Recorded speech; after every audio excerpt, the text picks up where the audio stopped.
is the protagonist of Five Nights at Freddy's, like the main staple protagonist. In the novel trilogy, it is Charlie Emily, with some weird juggling at the end. In the Fazbear Frights epilogues, it would be either Detective Larson or Jake the Stitch Wraith.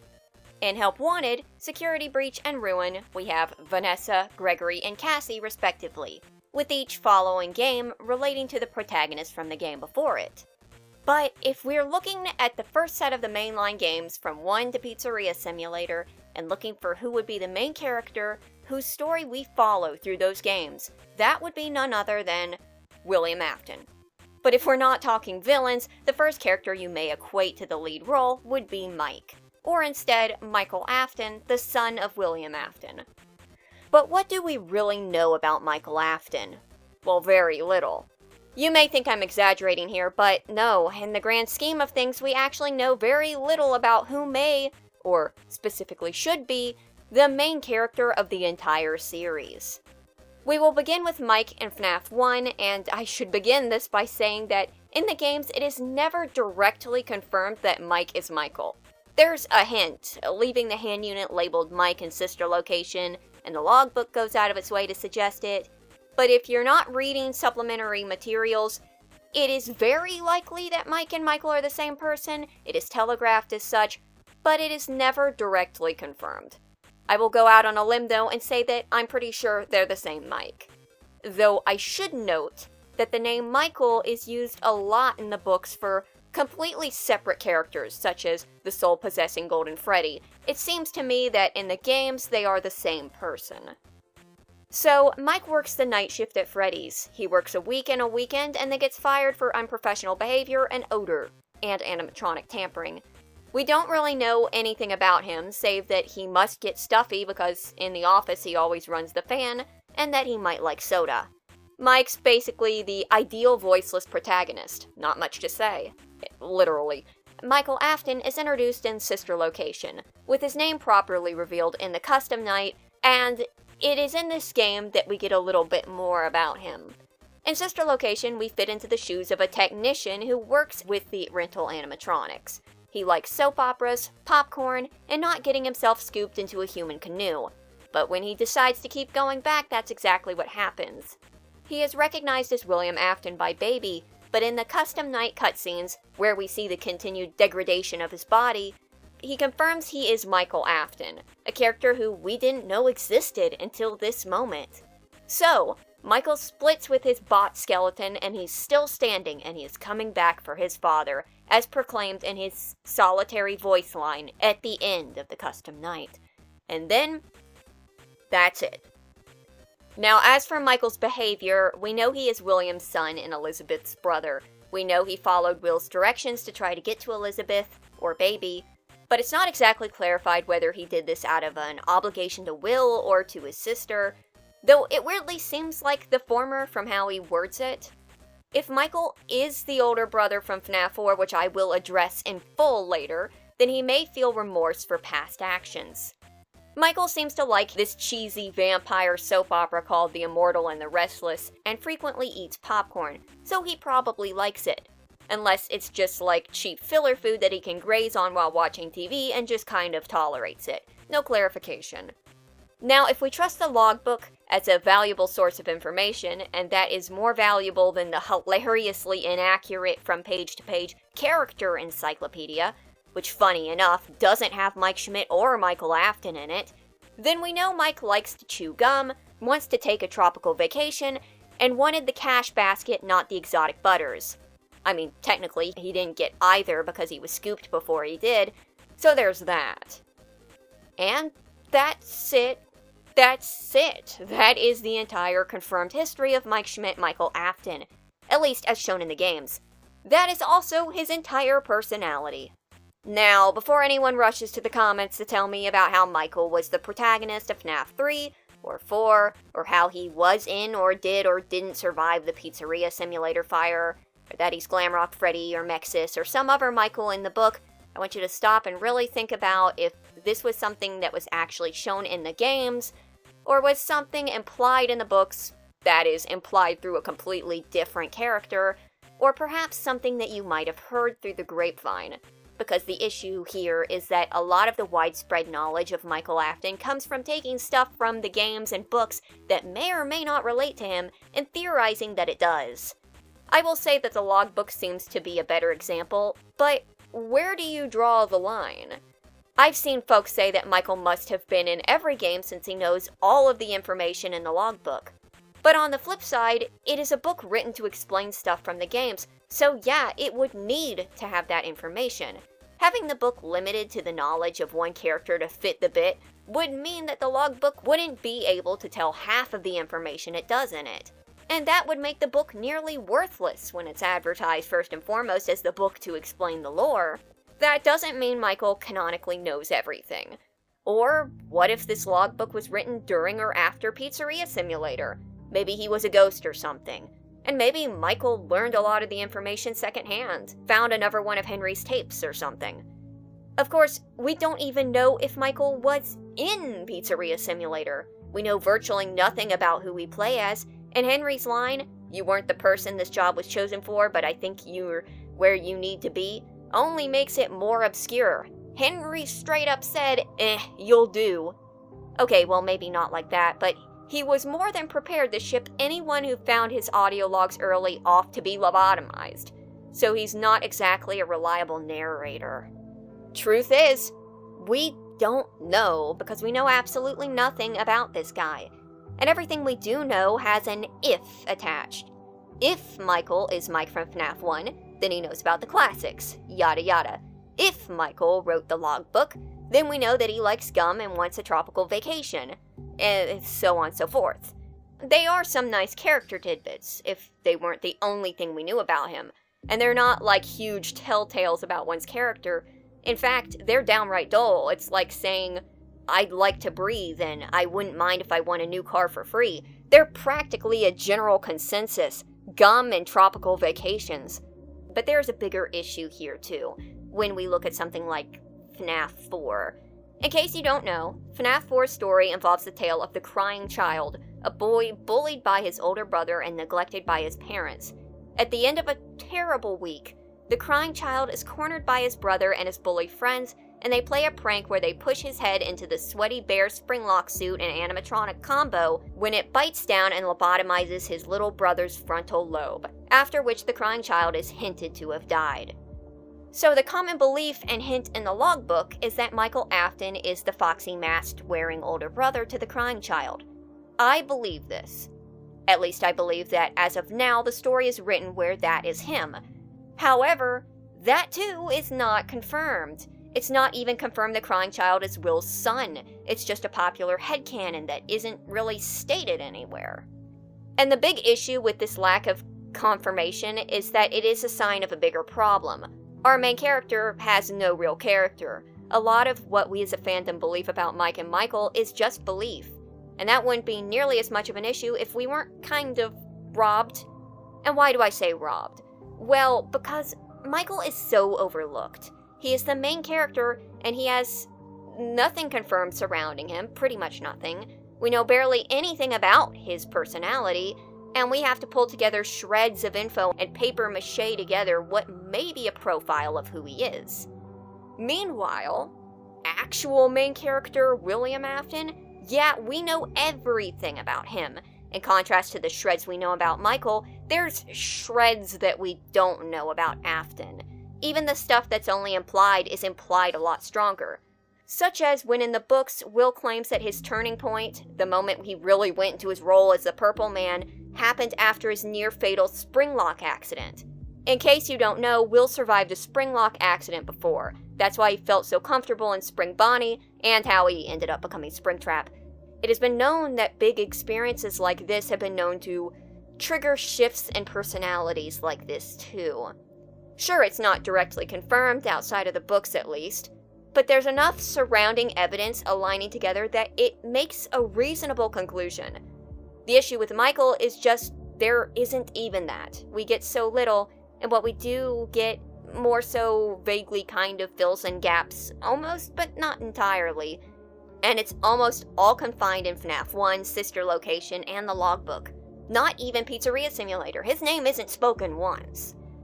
And like I said earlier, He's not even given a footnote in the character encyclopedia, a book that gives pages to Twisted Chica, a merch-exclusive character, numerous Fnaf AR skins.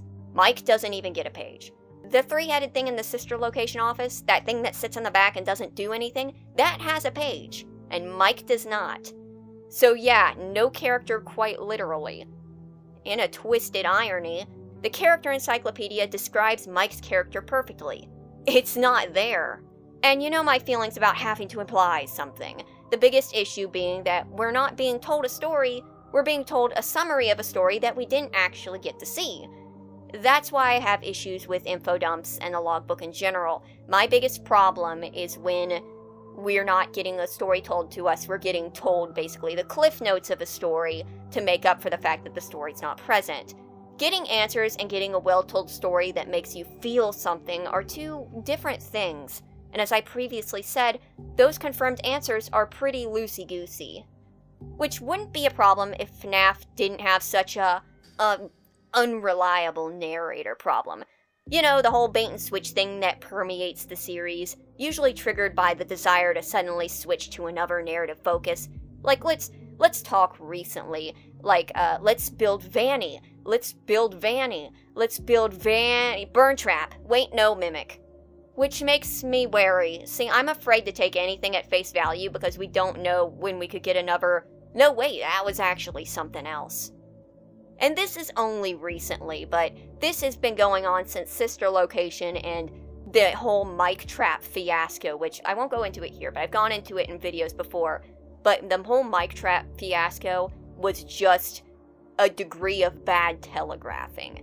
It wasn't from people being confused, it wasn't from people not understanding it, it was just strictly because of how the minigames were set up. And yeah, first instance of this telegraphing perhaps being in Sister Location when the game labels us as Mike, but then Baby directly states that we're Will, who has had a history of using fake names, and then a few months later, nope, it's actually Michael. This was pretty disjointed, and it's only gotten worse with later games. But I'm not tackling the disorganized narrative. I'm tackling the fact that our main character, poor old schmuck Schmidt, has less lines, less character building, less impact than even the random guy dragged in to steal his limelight in Pizzeria Simulator. Could we have had a better Mike? Oh yes, very easily. All we had to do was have him there, have him show up once in a while. Dear Michael Afton, please, if you're there, maybe you could speak up once in a while? Thanks. The logbook isn't enough. I'm a writer, you know. I love writing, I love books, but I do not believe in breaking up a story into chunks so you can sell it separately. Not just because it seems grubby, but because that means somewhere there's going to be a deficiency in story to sell it somewhere else. And that kind of shows here. That kind of shows here, except there's nowhere else where we're sold the story of Michael. The thing here isn't the seeking of answers. If we look into the logbooks and supplementary material and accept that all of these things do tell a story of Michael Afton, then we do have a pretty kind of concise story. The problem is, we do not have Michael Afton. We do not have his character beyond one line and some little tidbits. And in reality, having the main character being more of a plot element than a character is a real shame. Because Mike is definitely the one person who should. Not Henry, not Cassidy.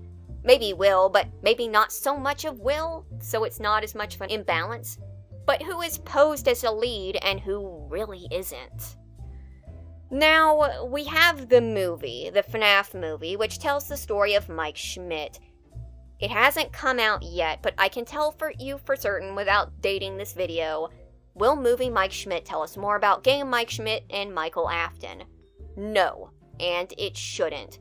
The Mike in the movie is Mike from the movie. The situation is different, the scenario is different, and hopefully he comes out as a fully fleshed out character instead of a slack-jawed onlooker as everything moves around him. I am at least somewhat confident that Mike will be done relatively well. But that doesn't change game Mike. It's a different medium. It reminds me of Hellboy. Now, the Hellboy comics and movies are a far cry from each other. Things like Hellboy and pyrokinetic Liz being Big Brother Ward in the comics and boyfriend-girlfriend in the movies. Things like Abe Sapien being a tough and intelligent agent in the comics, and just the same in the movies, but also awkward and wearing breathing apparatuses all the time. The Hellboy movies do not reflect the comics perfectly. Personally, I love Hellboy 1 and 2, The Golden Army.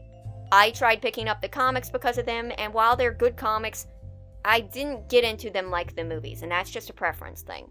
My point is, don't go into the Fnaf movie looking for it to answer things about the games. It probably won't, and it definitely shouldn't. It's a movie, not supplemental reading material. That being said, no matter the quality of the movie Mike is definitely going to be a way better character than Game Mike just on content and context alone. And do you know what the real kicker here is? We actually do have a glimpse of the protagonist Mike could have been hidden in the books. The Fazbear Frights books aren't exactly an example of quality, nor are they a good place to look for FNAF content. With impreg, magic candy people, and goo monsters, they could fit in with any Goosebumps book and only really stand alongside the FNAF trilogy by name alone and nothing more. One of the issues we get is repeat names. Fritz, Jessica. Sometimes it gets so bad that you get a story with a protagonist named the same thing as a major character in the epilogues, and they have to rush and change it before release. Andrew. So, there would be a few Mikes or Michaels, right? Well, there is one that is very interesting. The last book of the series is touted as the reject book of stories that didn't make it into the main line. Personally, since the book was originally only sold in expensive box sets, yeah, I think there was another reason for these, rejected stories.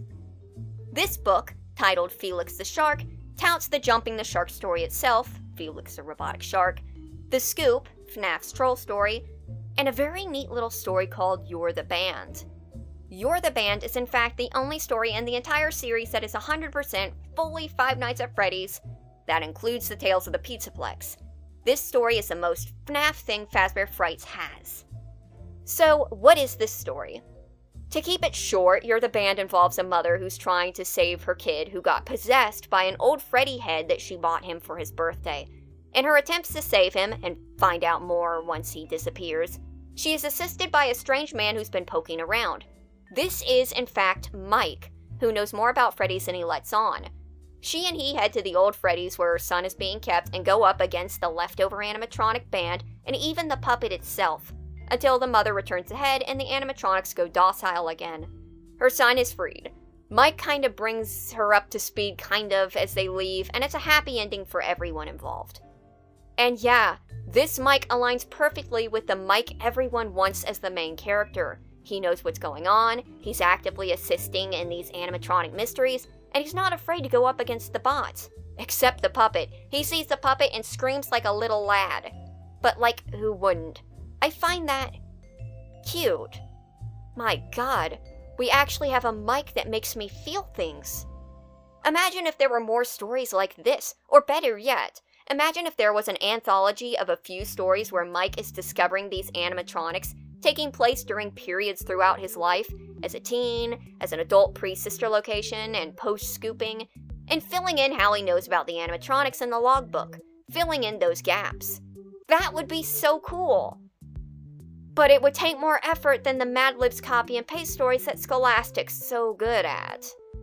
That would mean that Scholastic would have to put in a little effort and make the books more than just Goosebump clones. And if you don't believe me on them doing this, check out the line they did for Bendy. And by line, I mean one. I'm pretty shocked because I was certain there were two. Bendy has actual books, and then they have a set that involves 3 spooky stories of random teens encountering what is basically Fazgoo. Didn't have a chance. And neither did Mike. Will we see Game Michael again? Well, unless he's the Mimic or Mexis, probably not. While his death is not 100% confirmed, I think we shouldn't be too shocked if he's down for the count. To finalize my point about this whole thing, the video is... It's not that we may or may not have hinted story elements about Mike in the background, hidden between the lines. It's that we shouldn't have the story of our so-called main character so empty, so obscure that we have to assume connections to flesh it out. But, if you look back, Charlie Emily was replaced by John, Jessica, and Carlton as the main lead of her books. mostly Carlton. Detective Larson was largely replaced by Jake, who used to be Jake and Andrew before Andrew was unceremoniously dumped. Vanessa and Gregory were dumped as leads by each following games and then made into semi-reluctant antagonists, and the word's still out on Cassie. And any other lead, Henry, the Puppet, Glamrock Freddy, they're either DOA or MIA. Turns out, Fnaf's protagonist problem spreads beyond Mike. Shame that any of those characters had more than he did, though. Of all characters, Mike's personality should be as legible as his father's. He should have gotten more than one voice line, and he definitely should have at least had the monologue at the end of Pizzeria Simulator. I felt like that was a given. But the story has never been about Michael. It has never really cared to tell us about him. It just brought him along so we could observe William doing his thing, and watch the events play out. And that's a shame, because there was potential for Fnaf to have an interesting lead. He just wasn't important enough to get anything beyond homework for scraps. Mike was Fnaf's unwanted son. Here lies Mike's hopes and dreams. Thank you for watching.